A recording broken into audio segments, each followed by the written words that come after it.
Hello everyone, आप सबका हमारे क्लास टेस्ट क्विज में स्वागत है। आज हम टॉपिक स्टार्ट करेंगे पीपीटी साइंस का यूनिट फर्स्ट का थर्ड पार्ट, जिसका हमारे पास अवेलेबल था हीट और टेम्परेचर। इसमें हम इस पर्टिकुलर चैप्टर में हम देखेंगे कि हीट और टेम्परेचर में बेसिक डिफरेंस क्या होता है हीट और टेम्परेचर के बीच, और उसको आगे फर्दर कंटिन्यू करेंगे, जिसमें हम देखेंगे कैसे आप सेल्सियस में कन्वर्ट करेंगे, कैसे आप फ़ारेनहाइट में कन्वर्ट करेंगे। हीट और टेम्परेचर में कितने डिफरेंट टॉपिक्स हमारे पास अवेलेबल है, कौन सा वाइटल रोल प्ले करता है, कौन सा चीज सराउंडिंग पे डिपेंड करता है, कौन सा चीज सिस्टम पे डिपेंड करता है। ये चैप्टर जो आप डील करेंगे, हमारे पास जो था ये चैप्टर वर्क एंड एनर्जी का हमने देखा। सबसे पहले काइनेटिक एनर्जी और पोटेंशियल एनर्जी, जिसको हमने डिटेल स्टडी में पढ़ा था। हमने different types of work done के बारे में भी अच्छे से क्लियरली पढ़ा था कि कितने different forms of work done होते हैं। उसके बाद हमने ये भी देखा कि different types of work done में हमारे पास positive work done, negative work done और हमारे पास जीरो वर्क डन, तीन डिफरेंट वर्क डन होते हैं। अब ये वर्क डन को देखने के बाद हमने देखा कि टोटल मैकेनिकल वर्क डन क्या होता है। टोटल मैकेनिकल वर्क डन के अंडर पे हमने देखा kinetic energy plus potential energy, दो डिफरेंट एनर्जीज उसमें इन्वॉल्व होती है। क्लियर? तो हम स्टार्ट करते हैं आज की क्लास। आज की क्लास में हमारे पास टॉपिक अवेलेबल है हीट एंड टेम्परेचर। तो देखिए, सबसे पहले मैं आपको क्लियरली आइडेंटिफाई कर दूं कि हीट और टेम्परेचर में बेसिक डिफरेंस क्या है। देखिए चलिए स्टार्ट करते हैं हम। हमारे पास पहला टॉपिक हमारे पास क्या है, हीट। क्लियर? हीट जो आपको सबसे पहले जो डिफाइन करता है वो डिफाइन करता है सराउंडिंग को। किसको डिफाइन करता है? हीट सराउंडिंग को डिफाइन करता है। और जो टेम्परेचर की आप जो बात कर रहे हैं, टेम्परेचर किसको डिफाइन करेगा? टेम्परेचर डिफाइन करेगा किसी सिस्टम को। टेम्परेचर किसको डिफाइन करेगा? किसी भी सिस्टम को। मतलब सिस्टम के अंदर की अगर बात करते हैं तो आप बात कर रहे हैं टेम्परेचर की, और सिस्टम के बाहर साइड यानी कि सराउंडिंग की बात कर रहे हैं तो आप बात कर रहे हैं हीट की। अब फ्लो ऑफ हीट या फ्लो ऑफ टेम्परेचर एक इंपॉर्टेंट टॉपिक आ जाता है कि हम इसको कैसे डिफाइन करेंगे। हमेशा याद रखिएगा, हीट को हम कैपिटल क्यू से रिप्रेजेंट करते हैं। हीट को किससे रिप्रेजेंट करेंगे? कैपिटल क्यू से। क्लियर? तो हम जब भी फ्लो की बात करते हैं, हीट के फ्लो की बात करते हैं, अब हीट का जो फ्लो होगा वो सिर्फ एक ही फॉर्म पे होगा। कैसे फॉर्म पे होगा? जैसे मान लीजिए आपके पास एक सिस्टम अवेलेबल है, मैंने ये बॉक्स को ड्रॉ किया, मैं बोल रहा हूं ये बॉक्स क्या है? एक सिस्टम है। सिस्टम को एक इंटरनल टेम्परेचर कुछ होगा। सिस्टम के अंदर की हम जब बात करें, इनर साइड की बात करें सिस्टम के, जब इनर साइड की हम बात करते हैं जिसमें क्या है आपके पास, इसके पास आ जाएगा टेम्परेचर। क्लियर? अब सिस्टम के इनर साइड की बात करें, हम टेम्परेचर बोल रहे हैं, तो सिस्टम का जो आउटर एनवायरनमेंट है, जो हम सराउंडिंग के फॉर्म में जो डिफाइन करते हैं, वो हमारे पास क्या है? हीट है। अब इस हीट को मैं Q के फॉर्म में रिप्रेजेंट कर रहा हूं। अगर मेरे को बताना है कि हीट का फ्लो कैसे हो रहा है, हीट का हम कैसे ट्रांसफॉर्म कर रहे हैं, तो अब इस चीज को बताने के लिए हमें सबसे इंपॉर्टेंट होना चाहिए, हमें जो एज्यूम करना है सबसे पहले वो है डेल Q। ये आपका कैपिटल डेल है। डेल दो फॉर्म में होते हैं, एक स्मॉल डेल और कैपिटल डेल। तो ये आपका कैपिटल डेल है और ये डेल Q। डेल Q क्या बताता है? ये बताता है आपको चेंज ऑफ हीट। ये आपको डेल Q क्या बताएगा? डेल Q आपको बताएगा चेंज ऑफ हीट। अब चेंज ऑफ हीट का क्या मतलब होगा? चेंज ऑफ हीट के दो मीनिंग आते हैं। देखिए उसको डिफाइन करते हैं दो मीनिंग को। क्या हमारे पास पहला मीनिंग आपके पास अवेलेबल है चेंज ऑफ हीट पे, अगर हीट सिस्टम टू सिस्टम के बीच में अगर ट्रांसफर हो रहा है। जैसे मान लीजिए आपके पास दो सिस्टम अवेलेबल है, मान लीजिए सिस्टम 1 आपके पास अवेलेबल है, ये सिस्टम 2 आपके पास अवेलेबल है। जब सिस्टम अपनी एनर्जी को दूसरे सिस्टम पे ट्रांसफॉर्म करता है, जैसे मान लीजिए ये आपके पास हायर पोटेंशियल एनर्जी में अवेलेबल है, ये आपके पास लोअर पोटेंशियल एनर्जी में आपके पास अवेलेबल है, तो हायर पोटेंशियल एनर्जी जब लोअर पोटेंशियल एनर्जी में ट्रांसफर होगी तो आप टेम्परेचर नहीं बोल सकते, आप क्या बोलेंगे? हीट। मतलब सिस्टम के अंदर तो टेम्परेचर रहेगा, ये मान लीजिए आपके पास ये T1 मैक्स है, ये मान लीजिए आपके पास T2 मिनिमम है। क्लियर? तो जब सिस्टम के अंदर की हम बात करें तो सिस्टम के अंदर हमारे पास टेम्परेचर तो अवेलेबल है, लेकिन सिस्टम से बाहर जब ये फ्लो होगा तो सिस्टम से बाहर क्या फ्लो होगा? ये हो जाएगा हीट। आया आपको समझ में? जब तक आप सिस्टम के अंदर के फॉर्मेशन की या सिस्टम के अंदर के ट्रांसफॉर्मेशन की अगर बात करते हैं तो आप बात करें टेम्परेचर की, हाँ मेरे पास इस सिस्टम पे ये पर्टिकुलर टेम्परेचर अवेलेबल है, लेकिन मैं ये बोल रहा हूं कि हायर पोटेंशियल एनर्जी से लोअर पोटेंशियल एनर्जी की तरफ ये क्या कर रहा है? ये कर रहा है आपका ट्रांसफॉर्म। जब ये हायर पोटेंशियल एनर्जी से लोअर पोटेंशियल एनर्जी की तरफ ये ट्रांसफॉर्म करेगा तो मेरे पास सबसे पहले मेरे ब्रेन पे ये बात आनी चाहिए कि ये जो Q है, ये Q डिनोट करेगा इसके सराउंडिंग को।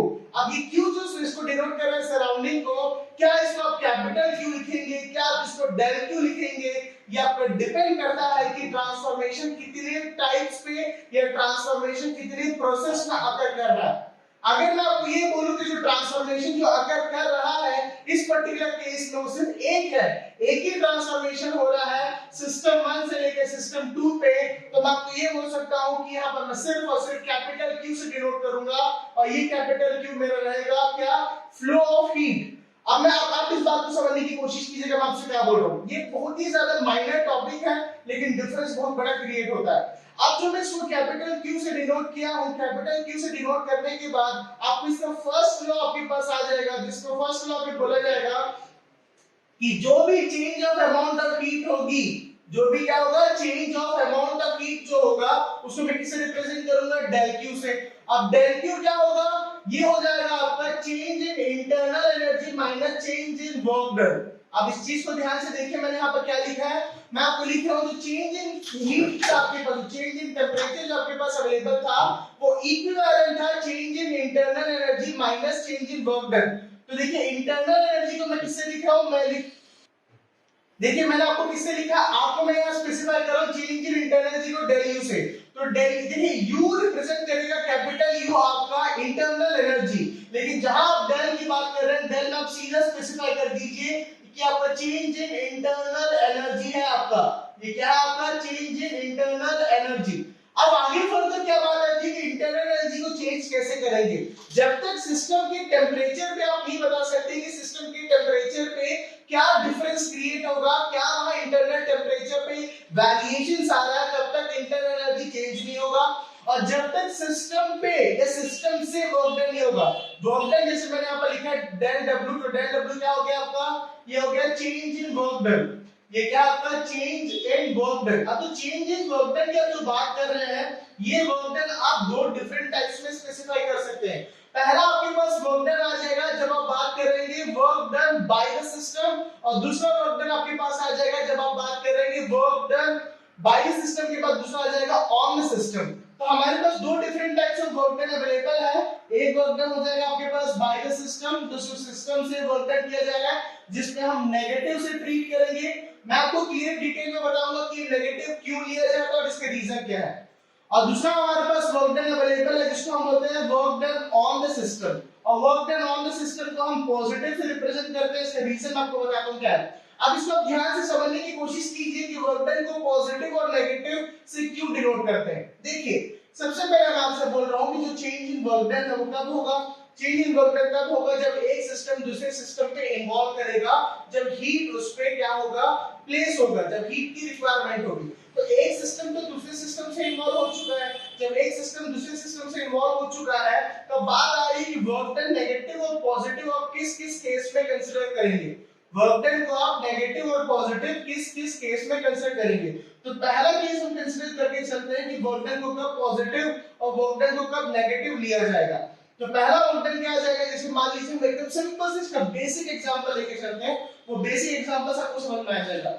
जैसे मान लीजिए आपके पास एक सोर्स रखा हुआ है, क्लियर, जैसे एज्यूम कीजिए कि आपके पास एक सोर्स रखा हुआ है जो किसके टेंपरेचर में है, T मैक्स, मतलब मैक्सिमम टेंपरेचर पे रखा हुआ है, क्लियर। उसके बाद मान लीजिए आपके पास आ गया है एक वर्किंग सब्सटेंस, सोर्स के बाद मैंने यहाँ पर क्या लिख रहा हूँ, देखिए ध्यान से, सोर्स के बाद मैं लिख रहा हूँ यहाँ पर मैं वर्किंग सब्सटेंस, और वर्किंग सब्सटेंस के बाद यहाँ पर लिखा हुआ है मान लीजिए सिंक, वर्किंग सब्सटेंस के बाद मैंने क्या लिखा है, यहाँ पर लिखा मैंने सिंक, और सिंक को मैं स्पेसिफाई कर देता हूँ कि ये T मिनिमम का है, मिनिमम का मतलब मैं एकदम ज्यादा -डिग्री सेल्सियस पे अवेलेबल है, क्लियर। अब इसमें मान लीजिए मैं पहले केस को कंसीडर करता हूं जिसमें मेरा क्या आ रहा है, नेगेटिव वर्क डन आ रहा है। तो नेगेटिव वर्क डन कब होगा, जब work done by the system होगा।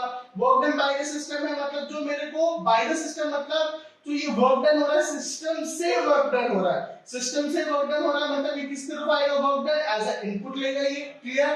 तो वर्क डन का जो मैं यहाँ पर जो आपको सिंबल बता रहा हूँ वो कौन सा डायरेक्शन में है, वो डायरेक्शन है सिस्टम पे। अब इसमें नेगेटिव का मेन रोल कैसे होगा, देखिए जो आपके पास सोर्स अवेलेबल है T मैक्स, मैक्सिमम टेंपरेचर पे अवेलेबल है, वो सबसे पहले अपनी इंटरनल एनर्जी को चेंज करके, वो सबसे पहले अपनी इंटरनल एनर्जी को चेंज करके वर्किंग सब्सटेंस पे Q1 अमाउंट ऑफ हीट को ट्रांसफर करेगा।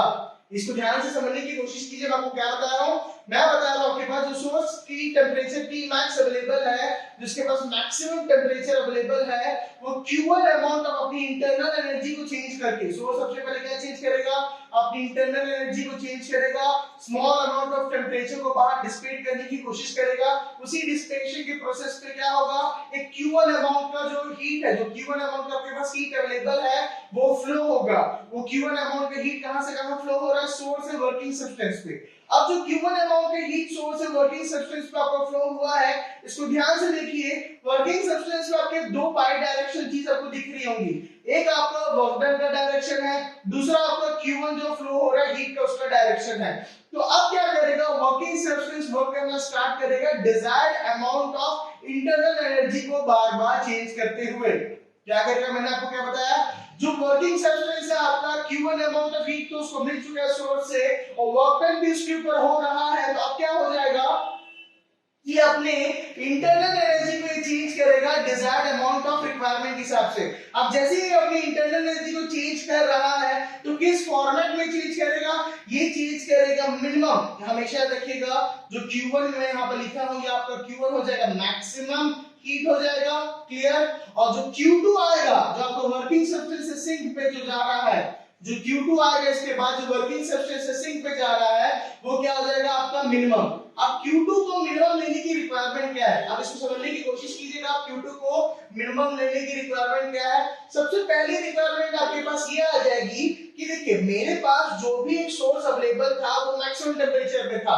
मतलब जो भी मैं सबसे ज्यादा इंटरनल एनर्जी को चेंज करूंगा वो मैं कहां चेंज करूंगा, सोर्स पे चेंज करूंगा। लेकिन इसके बाद भी तो मेरी इंटरनल एनर्जी चेंज हो रही है ना, वो कहां हो रही है, वो वर्किंग सब्सटेंस पे हो रही है। लेकिन मैं आपको ये स्पेसिफाई कर चुका हूं कि Q1 की जो वैल्यू है, Q1 जो अमाउंट ऑफ हीट को जो फ्लो कर रहा है सोर्स से वर्किंग सब्सटेंस पे, वो Q2 से क्या है, ज्यादा है। अगर Q1 की वैल्यू Q2 से ज्यादा है तो डेफिनेटली जो सोर्स पे मेरा इंटरनल एनर्जी चेंज हुआ है वो सिंक से ज्यादा होगा, डेफिनेटली। अब इससे क्या हुआ, जो सिंक से, अगर सिंक में अगर मेरा कम इंटरनल एनर्जी चेंज हो रहा है तो डेफिनेटली मेरा Q2 जो होगा वो मिनिमम वैल्यू को पोजेस करेगा। Q2 मिनिमम वैल्यू को पोजेस करने का मतलब आपको ये हो जाएगा कि Q2 पे जो अमाउंट ऑफ हीट आपके पास अवेलेबल है, Q2 पे जो अमाउंट ऑफ हीट आपके पास जो अवेलेबल है वो क्या हो जाएगी, वो डिपेंड करेगी कि वर्क डन कितने अमाउंट पे चेंज हो रहा है। एक चीज बस ध्यान दीजिए इस चीज में, इस एग्जांपल पे Q1 जो वैल्यू वो डिपेंड करेगा कि आपका सोर्स कितना इंटरनल एनर्जी को चेंज कर रहा है, और Q2 अमाउंट पे डिपेंड करेगा कि आपका वर्क डन कितने फॉर्म पे चेंज हो रहा है। तो इससे आपको समझ में आ गया कि आपका वर्क डन क्या होगा, नेगेटिव होगा। क्यों नेगेटिव होगा, क्योंकि तो वर्क डन पे डिपेंडेंट है। ये तो डिपेंडेंसी की बात हुई। अब हम दूसरा एग्जांपल देखते हैं कि दूसरे एग्जांपल पे ये इंडिपेंडेंट कैसे होगा। चलिए अब इसको याद रखिएगा, इसी इसी छोटे से एग्जांपल को हम डेली लाइफ पे एक वर्ड देते हैं, वो वर्ड हमारे पास अवेलेबल है हीट पंप। आप जो भी एग्जांपल पढ़ रहे हो, एग्जांपल को डिटेल में जानना जरूरी है कि एग्जांपल किस चीज से, किस रियलिस्टिक चीज से कोरिलेटेड रहता है। तो आपको क्लियरली विजिबल होगा ये किससे कोरिलेटेड है, ये कोरिलेटेड है आपका हीट पंप से। अब मैं सेकंड हीट पंप को मैं बता दूं, हीट पंप को हम डेली लाइफ पे या नॉर्मल फॉर्म पे रेफ्रिजरेटर भी बोलते हैं। जी हाँ, आप एकदम सही सुने, हीट पंप को क्या बोलते हैं, हीट पंप को डेली लाइफ पे नॉर्मल फॉर्म पे हम रेफ्रिजरेटर भी बोलते हैं। तो ये हमारा पहला केस था, जिसके पहले केस में हमने देखा कि वर्क डन को नेगेटिव कब लिया जाएगा, कि कब हमारा वर्क डन नेगेटिव होगा। अब हम दूसरे केस में चलते हैं कि वर्क डन को पॉजिटिव कब लिया जाएगा। अब दूसरे केस में देखिए क्या बोलता है, कुछ सेकंड केस में अगेन आप कंसीडर करके चलेंगे कि आपके पास सोर्स अवेलेबल है जो T max में है, वेरी गुड, आगे आपके पास अवेलेबल हो गया। फिर आपके पास सिंक अवेलेबल है जो T मिनिमम पे है, क्लियर, ये भी आपको दिख चुका है। फिर आपके पास वर्किंग सब्सटेंस अवेलेबल है, क्लियर। अब बात क्या आ रही है, मैंने आपको दो different forms of work done की बात की थी। एक वर्क डन था बाय द सिस्टम और दूसरा वर्क डन था ऑन द सिस्टम। तो बाय द सिस्टम को जो वर्क डन था वो हमने देख लिया, जो है हमारे पास हीट पंप, उसको तो हमने क्लियरली देख लिया और समझ लिया। अब चलिए हम आगे बात करते हैं work done on the system, clear. अब सिस्टम पे जब वर्क डन की बात करें, देखिए जब सिस्टम से वर्क डन होगा, क्लियर, तो ये पॉजिटिव क्यों कहा जाता है, इसका रीजन क्या है, इसको आप समझने की कोशिश कीजिए। तो सबसे पहले आपके पास क्या अवेलेबल है, सोर्स अवेलेबल है जो मैक्सिमम टेम्परेचर पे है, सिंक अवेलेबल है जो मिनिमम टेम्परेचर पे है, और वर्क डन एज हमको आउटपुट मिल रहा है। यहाँ क्या आउटपुट मिल रहा है हमको, यहाँ मिल रहा है आउटपुट, वर्क डन हमें एज अ आउटपुट मिल रहा है। अगर वर्क डन मेरा आउटपुट मिल रहा है तो इसकी इंटरनल एनर्जी को तो मैं चेंज नहीं कर सकता। इसकी इंटरनल एनर्जी मैं क्यों चेंज नहीं कर सकता, इसका रीजन देखिए। सबसे पहले इसका फ्लो देखिए क्या होगा, सबसे पहले इसका फ्लो होगा सिंक से वर्किंग सब्सटेंस पे जो Q2 होगा, फिर वर्किंग सब्सटेंस से सोर्स पे हो जाएगा जो Q1 होगा। अब देखिए ये क्योंकि रिवर्स प्रोसेस पे है, या क्लियरली आपको विजिबल है कि आपके रिवर्स प्रोसेस है, रिवर्स प्रोसेस होने के बावजूद भी, रिवर्स प्रोसेस होने के बावजूद भी अपने प्रीवियस कंडीशन, प्रीवियस स्टेटमेंट को सेटिस्फाई करेगा कि आपका जो Q1 अमाउंट ऑफ हीट होगा वो ग्रेटर होगा Q2 अमाउंट ऑफ हीट से। आप समझने की कोशिश कीजिए, मैं आपको क्या समझा रहा हूं, एकदम सिंपल सा है। जो Q1 अमाउंट ऑफ हीट जो होगा आपका ग्रेटर होगा Q2 अमाउंट ऑफ हीट से। अब चलिए हम देखते हैं इसके पीछे का रीजन क्या है, ऐसा हम क्यों बोल रहे हैं कि Q1 अमाउंट ऑफ हीट जो है वो ग्रेटर है Q2 से। चलिए स्टार्ट करते हैं। इनिशियली हम किसको अज्यूम करके चल रहे हैं, सिंक को अज्यूम करके चल रहे हैं। इनिशियली जब आपने सिंक को अज्यूम किया तो आपको देखा है, आपको क्लियरली विजिबल है जो टेंपरेचर है वो मिनिमम है। अगर मिनिमम टेंपरेचर को मैं कन्वर्ट करता हूं हीट पे, और उस हीट को मैं सप्लाई करता हूं वर्किंग सब्सटेंस से, और उसी वर्किंग सब्सटेंस से मैं वर्क डन एज आउटपुट को अगर मैं गेन कर रहा हूं, तो वर्क डन मुझे क्या मिलेगा, एक स्मॉल अमाउंट पे मिलेगा। वेरी गुड, आप आगे समझ पे। इसी वर्क डन को मैं क्या डिनोट करूंगा, डेल डब्ल्यू से। आपको आ रही बात मेरी समझ में, मैं आपसे क्या बोल रहा हूं, मैं आपसे बोल रहा हूं जो आपको सिंक अवेलेबल है वो मिनिमम टेंपरेचर का है, उस मिनिमम टेंपरेचर से जो मुझे हीट मिला है वो हीट भी क्या हो जाएगा, मेरा मिनिमम फ्लो ऑफ हीट होगा। जो इंटरनल एनर्जी चेंज होगा सिंक पे वो मिनिमम तो हो रहा है, लेकिन जो वर्क डन में जो आउटपुट मिल रहा है वो क्या मिल रहा है, डेल डब्ल्यू। अब इसमें डिफरेंस देखने की कोशिश कीजिएगा, इसमें जो मेरे को वर्क डन मिला है वो मेरे को मिला था W, कैपिटल W, यहां मैं कोई डेल वेल कुछ नहीं लिखा था, यहां सिर्फ मैं W लिखा था। लेकिन यहां जो मैं W लिखा हूं ये डेल W लिख रहा हूं, मतलब क्या है, इसका स्मॉल अमाउंट ऑफ हीट को चेंज हो चुका है। यहां क्लियरली स्पेसिफाइड है कि ये चेंज जो हो रहा है स्मॉल अमाउंट पे हो रहा है। अगर स्मॉल अमाउंट पे इंटरनल एनर्जी चेंज हो रही है तो स्मॉल अमाउंट पे वर्क डन भी होगा। अगर स्मॉल अमाउंट पे वर्क डन भी हो रहा है तो डेफिनेटली जो Q1 की वैल्यू है वो ग्रेटर रहेगी, क्योंकि वो पॉजिटिव पे जाएगा और Q2 क्या जा रहा है, नेगेटिव पे जा रहा है। इसीलिए जो सिंक पे हमारे पास इंटरनल एनर्जी चेंज होगा, सिंक पे हमारे पास क्या चेंज होगा, इंटरनल एनर्जी जो चेंज होगा सिंक पे वो क्या होगा आपका, वो होगा मैक्सिमम। अगर सिंक पे जो इंटरनल एनर्जी चेंज हो रही है आपकी वो आपकी मैक्सिमम है, तो डेफिनेटली ये अपने प्रीवियस स्टेटमेंट को सेटिस्फाई करता है कि Q1 जो होगा वो हमेशा मैक्सिमम रहेगा, यानी कि पॉजिटिव रहेगा। देखिए एकदम सिंपल सा बात को समझने की कोशिश कीजिए, चाहे प्रोसेस आपका टॉप टू बॉटम हो, चाहे प्रोसेस आपका बॉटम टू टॉप अप्रोच हो, एक बेसिक चीज आपके पास आती है, वो चीज ये है कि जो हमारे पास जो सोर्स अवेलेबल है जो मैक्सिमम टेंपरेचर पे उससे रिलेटेड जो भी हीट होगा वो हमेशा higher amount of potential energy को गेन करेगा एज कंपेयर टू सिंक पे, क्योंकि सिंक पे हमारे पास मिनिमम पोटेंशियल एनर्जी रहेगी। अगर सिंक पे मेरे पास मिनिमम पोटेंशियल एनर्जी अगर रहती है तो इससे ड्रॉबैक क्या होगा मेरे पास, अब इसको समझने की कोशिश कीजिए। सिंक को हम ये बोल रहे हैं कि सिंक के पास सबसे मिनिमम टेम्परेचर अवेलेबल है जो नेगेटिव पे है, मतलब मेरे वर्क डन के होने से पहले, मतलब मेरे वर्क डन एज आउटपुट को मिलने से पहले जो भी मेरे पास एक वेरिएशन था, जो भी मेरे पास एक चेंज था वहां पर स्लॉट पे, वो कहां स्लॉट पे चेंज हो रहा है, वर्किंग सब्सटेंस पे। तो कुल मिला के इसीलिए वर्किंग सब्सटेंस को सोर्स और सिंक के इंटरमीडिएट रखा जाता है। अब देखिए, अब मैं आपको बता रहा हूं, इसको समझने की कोशिश कीजिए कि सोर्स और सिंक को एज अ वर्किंग सब्सटेंस में क्यों रखा जाएगा, इंटरमीडिएट। तो इसका सबसे पहला रीजन आपके पास ये आ जाएगा कि वर्किंग सब्सटेंस ही आपको डायरेक्टली कोरिलेट करेगा कि वर्क डन एज आउटपुट आपको मिलना चाहिए कि नहीं मिलना चाहिए। अगर आप बोल रहे हैं कि वर्क डन एज आउटपुट आपको मिल रहा है, आपको पता चल रहा है कि वर्क डन एज आउटपुट मिल रहा है, तो डेफिनेटली वहां पर चेंज इन जो इंटरनल एनर्जी वो मैक्सिमम है। लेकिन मैं इस केस में ये बोल रहा हूं कि वर्क डन एज इनपुट मेरे को मिल रहा है। अगर मैं ये बोलता हूं कि मुझे वर्क डन एज इनपुट मिल रहा है तो चेंज इन इंटरनल एनर्जी क्या है, मिनिमम है। तो इस बात से आपको क्लियरली एक बात एकदम समझ में आ जाएगी कि अगर वर्क डन की बात कर रहे हैं तो वर्क डन किस पे डिपेंड करता है, वर्क डन आपका डायरेक्टली डिपेंड करता है वर्किंग सब्सटेंस पे।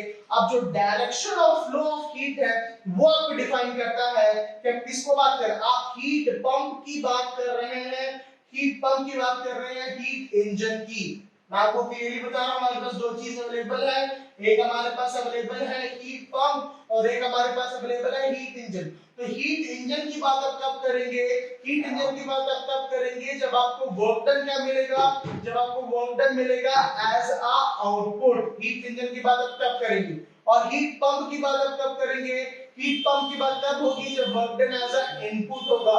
एक बेसिक चीज आप अपने सर पे बैठा लीजिए, अपने ब्रेन पे बैठा लीजिए हमेशा जब भी आप हीट और टेम्परेचर के टॉपिक को डील करेंगे, क्योंकि देखिए हीट और टेम्परेचर का जो टॉपिक हमारे पास अवेलेबल है ये सबसे मेन टॉपिक अवेलेबल है इस पर्टिकुलर चैप्टर की बेसिक स्टार्टिंग है।